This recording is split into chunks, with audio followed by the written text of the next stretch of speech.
fundamental. What happens when light photons interact with electrons in matter? Right. But crucially, we're looking at situations where the light doesn't have quite enough energy, not enough oomph, to knock that electron completely free. Exactly. We're staying below the ionization energy, so no electrons getting ejected today. Okay. Instead, our mission really is to unpack the more subtle ways light and these bound electrons interact. It goes way beyond just light bouncing off stuff. And understanding this helps explain a lot of things we see every day. Oh, absolutely. Everyday things, and some really important technologies, too.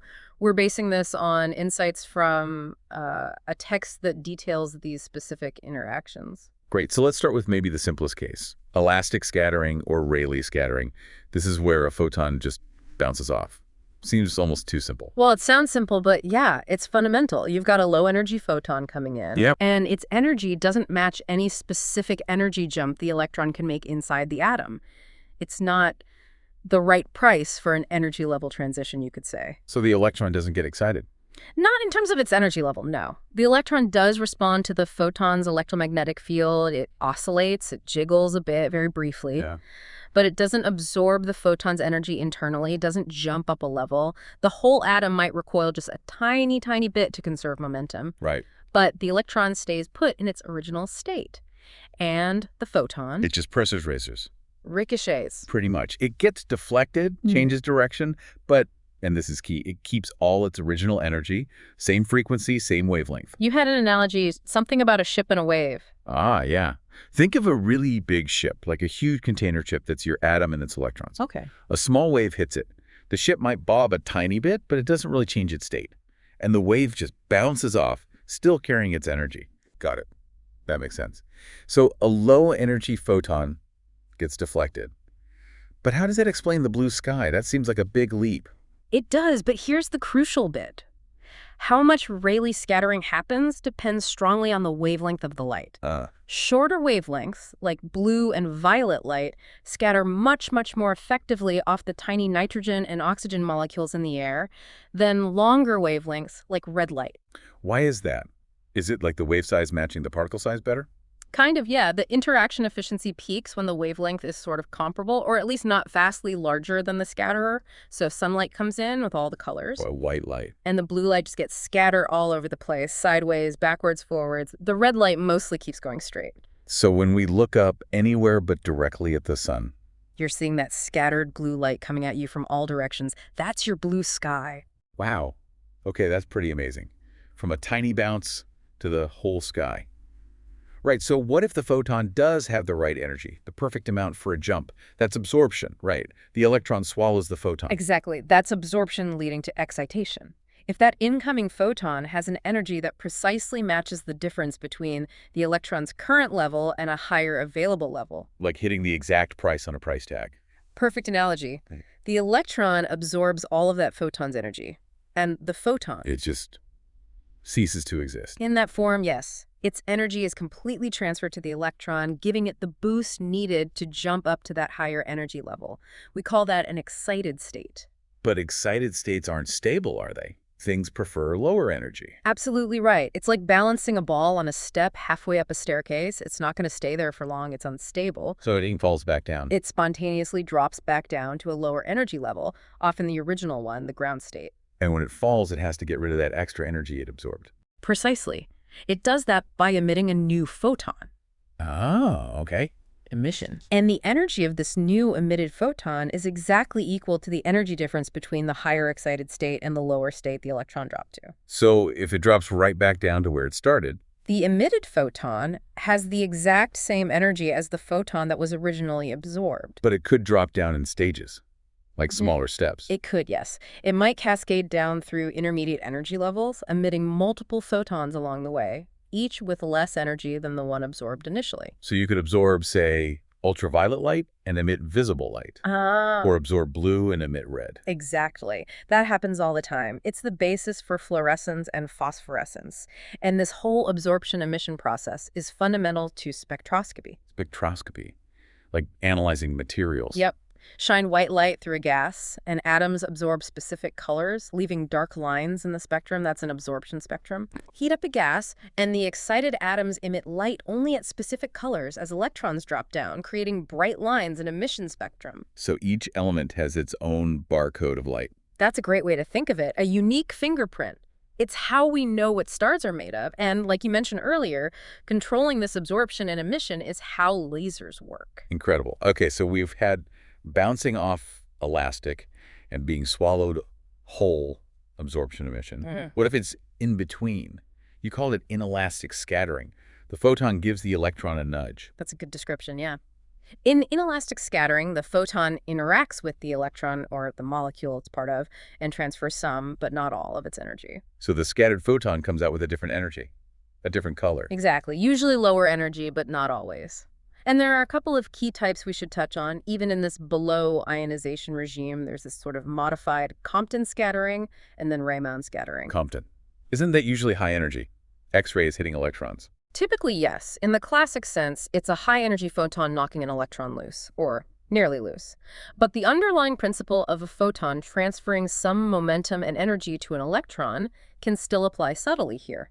How so? Even a lower energy photon can give a bound electron a bit of a kinetic nudge. The electron recoils slightly within the atom or molecule, maybe changing its motional state a little. It's not ejected, though. Right. Still bound. Still bound. But because the electron gained a little kinetic energy, the scattered photon must have lost some. It comes out with slightly less energy. There's also something called coherent scattering off the whole atom, but Compton-like effects involving energy transfer to the electron's motion are possible. Okay, a small energy loss for the photon, a small kinetic gain for the electron. What about Raman scattering? That sounds different. It is. Raman scattering is really interesting, especially with molecules. Here, the photon interacts with the molecule, and again, it's absorbed and quickly re-emitted. But during that brief interaction time, the molecule itself can change its vibrational or rotational energy state. Think of the bonds between atoms stretching or the whole molecule spinning faster or slower. So it's not just the electron's energy level, but the whole molecule's movement. Exactly. The electron cloud is perturbed, yes, but the energy exchange involves these molecular motions. So if the molecule ends up vibrating more after the interaction... It must have taken some energy from the photon. Right. So the scattered photon comes out with less energy. That's called Stokes-Raman scattering. Okay. Less energy, longer wavelength. But if the molecule is already vibrating or rotating quite a bit, it could actually lose some of that vibrational or rotational energy during the interaction. And give it to the photon. Precisely. So the scattered photon can come out with more energy than the incoming one. That's anti-Stokes-Raman scattering. Wow, the photon gains energy. That seems counterintuitive. It does, but it's drawing that energy from the molecule's existing thermal energy, its vibrations and rotations. So by looking at these tiny energy shifts in the scattered light, we get incredibly detailed information about the molecule's specific vibrational and rotational modes.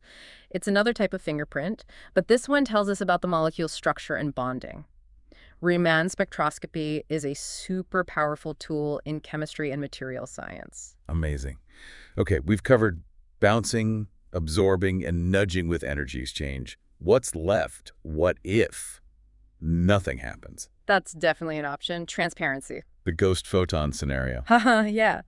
If the photon's energy doesn't match any allowed transitions, and the probability for scattering is low at that particular energy for that material. It just sails right through. It just passes straight through, no interaction, the electrons stay put, the photon keeps its energy and direction. And that's why glass is clear to visible light. That's exactly why. The energies of visible light photons just don't line up with the energy level gaps or scattering probabilities in the glass structure.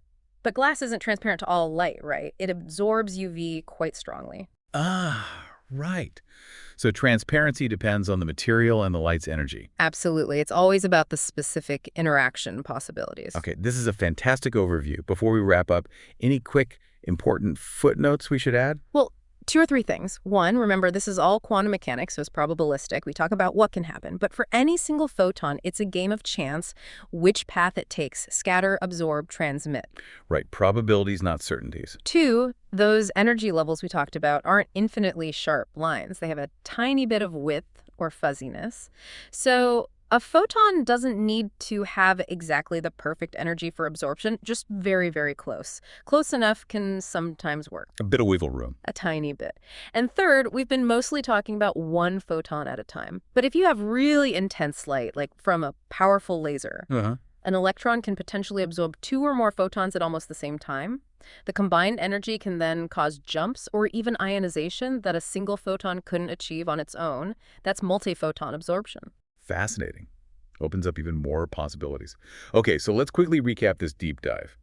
Light hits an electron below the ionization energy. It can Bounce off elastically, same energy, different direction, like Rayleigh scattering giving us the blue sky. or be absorbed if the energy is just right, exciting the electron, which then drops back down, emitting a new photon, the basis for spectra and lasers. Or scatter inelastically, trading a bit of energy with the electron's motion or the molecule's vibration or rotation like Compton or Raman scattering, giving us analytical tool. Or simply pass straight through if there's no interaction pathway transparency. Exactly. 4 main outcomes, all stemming from these fundamental quantum interactions. And understanding them really does connect the tiny quantum world to macroscopic things we see and use. It absolutely does. From why things have color to how fiber optics work to analyzing materials, it all comes back to these photon-electron dances. It's quite profound. So a final thought for you, our listener.